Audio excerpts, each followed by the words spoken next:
Hello there, and welcome to my spoiler-free first impressions on Fire Emblem Engage, based on the first 6 chapters of this game.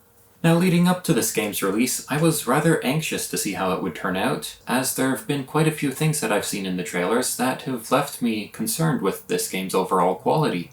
But now that the game is out and I've had time to play it, it's time to see if any of those concerns were actually valid.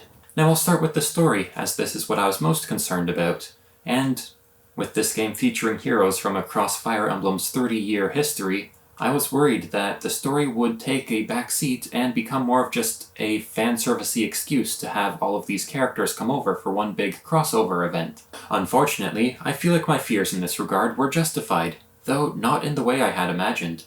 Rather than celebrating this franchise's 30-year history, this game instead feels more like a love letter to the 3DS era, with this game taking heavy inspiration from Fire Emblem Awakening and Fire Emblem Fates. As someone who was introduced to the series through Awakening, I have found it very disappointing that this game has blatantly copied so much of the story elements from both Awakening and Fates. Rather than trying to tell its own story, Engage feels like it's this weird remix between Awakening and Fates, constantly combining their story elements and leaving Engage feeling like it lacks an identity of its own.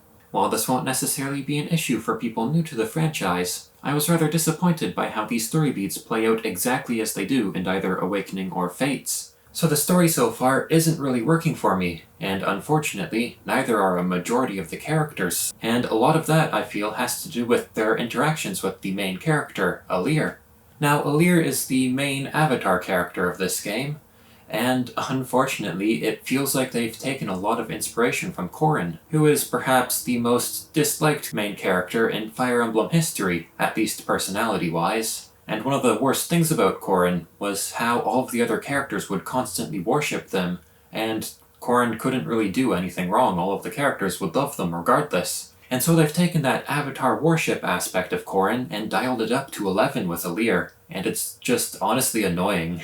I mean, at the very least, it's sort of justified with Alear being the divine dragon, so it makes sense that the characters would literally worship them. And Alear did help defeat the Fell Dragon 1,000 years ago, so it does make sense that they would have this mythological status to them. But the way this plays out in-game is very annoying, with every new character that you meet freaking out over the fact that you're the divine dragon, and then they need to try as hard as they can to please you, and you can do nothing wrong, because these characters have been literally worshipping your character for their entire lives. And so it's just this huge honor to finally meet the Divine Dragon and join their army. And personally, I hate this sort of character. It's just so annoying having every character worshipping the main character. And I'm really hoping that the novelty of Alear being the Divine Dragon begins to wear off, and the rest of the cast starts treating him like an actual character rather than some god. On top of that, Alear has a very similar personality to Corrin, where they are overly caring and compassionate for their friends, and a bit too quick to trust people they've just met,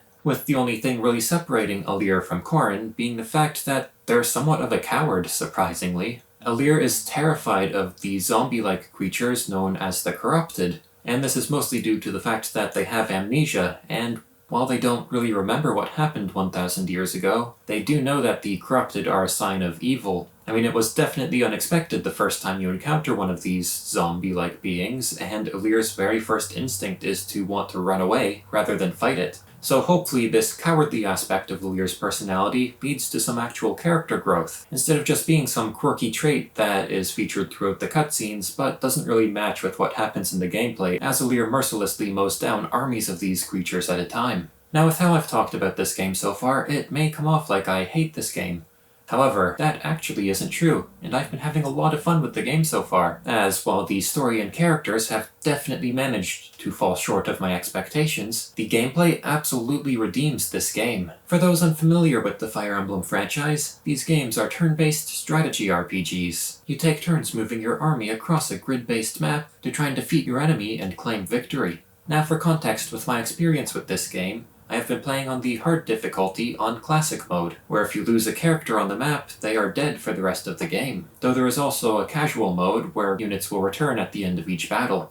And of course, like Three Houses, this game also features a time travel mechanic where if you mess up and a character dies, you are able to go back as many turns as you want to try and come up with a better strategy to overcome your opponents. And you can do this a total of 10 times per chapter, which should be more than enough tries to tweak your strategy and make it through the chapter without losing anyone. Now, one of the staples of the franchise that has once again been removed is weapon durability. You will no longer need to worry about your weapons breaking mid-battle, and can use them as many times as you want. In order to balance out the powerful weapons, you will need to keep track of their weight, as they can slow your characters down and allow enemies the chance to attack multiple times. But making its return in this entry is the weapon triangle, which was absent from Three Houses. This adds a rock, paper, scissors element to the gameplay, as swords will beat axes, axes will beat lances, and lances will beat swords. But to add some depth to this mechanic, there's also a new break ability that definitely changes up how you'll be playing this game. What break does is that if you attack an enemy with weapon triangle advantage, so say you have a sword unit attacking an axe unit, they will drop their weapon, allowing you to get a free attack on them. This will also allow other units to come in and get free hits on enemies afflicted with break. And at first I was worried that this would trivialize the gameplay, until I realized that it also affects your characters, so if an enemy attacks you with weapon triangle advantage, it will leave your characters exposed. And I feel like this is a great addition to the series. As previous entries such as Awakening, you could build characters so powerful that you could just send them into a horde of enemies and not have to worry about the weapon triangle. But with this new break mechanic, even if your character is ridiculously overpowered, if they get hit with a weapon triangle disadvantage, then they will be unable to counterattack, meaning you'll have to be smart about who you send in to bait out enemies, and if it's worth letting enemies get a bunch of free hits on you. On top of that, there's also the new emblems mechanic, which is the main selling point of this game, as the emblems are the main characters from previous entries who are now spirits bound to rings. From a story perspective, I've been rather let down with how the emblems are implemented, as other than Marth, these emblems don't really interact in the story at all beyond the chapter they've been introduced in, and it has so far left this mechanic feeling less like a celebration of these characters and more like a way to bring Smash Bros. Players into the series, as every Fire Emblem character playable in Smash is an emblem in this game, except for Robin, so people familiar with Smash will be able to recognize a majority of these emblems, without needing to know the history of their games. But from a gameplay perspective, these emblems add very powerful abilities that you'll have to decide on when is the best time to use them, as if you have a character equipped with Sigurd's emblem ring, it can grant them a ridiculous amount of movement, allowing them to move a ridiculous amount of spaces. Meanwhile, someone with Celica's emblem ring will be able to teleport anywhere on the map beside an enemy and pretty much throw a magical nuke in their face. Though you are limited to the amount of times you can use these abilities and will have to recharge them after you use them, leaving you to determine when the most opportune moment is to use these abilities, and if it's worth using them early on and hoping they recharge by the time you use them, or saving them for when you really need them.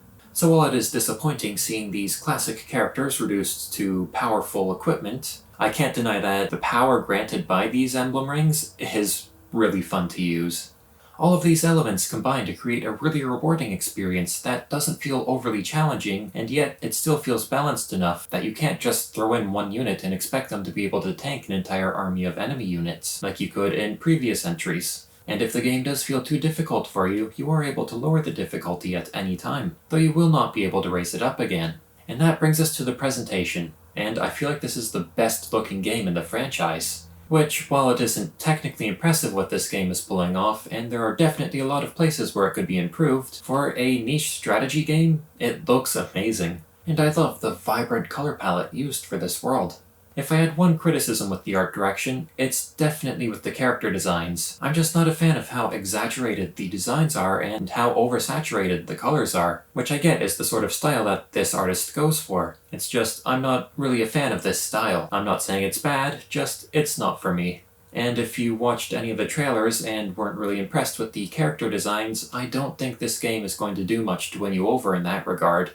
But to me, the most disappointing part about this game's presentation is the music, which is surprisingly forgettable. Every Fire Emblem game that has released since Awakening has had an amazing soundtrack, and the soundtrack for Engage is easily the weakest of the modern Fire Emblem titles. Now, it could be that the soundtrack improves later on in the game, but as of the first 6 or so hours, I can't really say that I remember any of the music, but that's more of a minor grievance, as the soundtrack isn't necessarily bad, just forgettable and not up to the standards that modern Fire Emblem is known for. And that about wraps up my first impressions on Fire Emblem Engage. While I have really been enjoying the gameplay of this entry, I do find myself more often than not just shaking my head with how ridiculous this story and characters are, and not in a good way most of the time. But what do you think? Are you enjoying this latest entry in the Fire Emblem franchise? Let me know in the comments, and until next time, thanks for watching.